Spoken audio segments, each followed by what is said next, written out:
Hi. Weather చాలా కూల్గా ఉంది. ఈ వెదర్లో చల్లగా పకోడీ, చికెన్ పకోడీ ట్రై చేద్దామా? ఓకే, చూసేయండి. చూడండి, చికెన్ పకోడీకి కావాల్సిన చికెను సన్నగా కోసి పెట్టాను. చికెను ఇప్పుడు తయారు చేద్దాం. కారం, మసాలా, అల్లం వెల్లుల్లి పేస్ట్. ఇది చికెన్ పకోడీలు వేసే గరం మసాలా అన్నమాట. నిమ్మకాయ, కొంచెం ఆయిల్,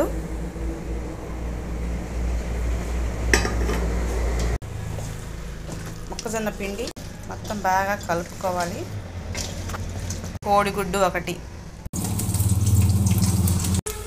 నూనెలో వేసానండి. చికెన్ పకోడీ మొత్తం అయిపోయినాక మళ్ళీ చూపిస్తాను మీకు.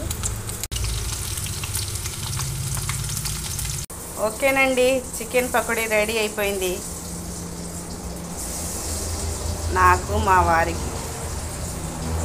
చూడండి, టేస్ట్ యమ్మీ.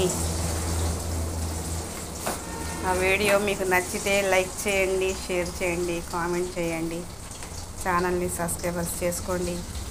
ఓకేనండి, బాయ్.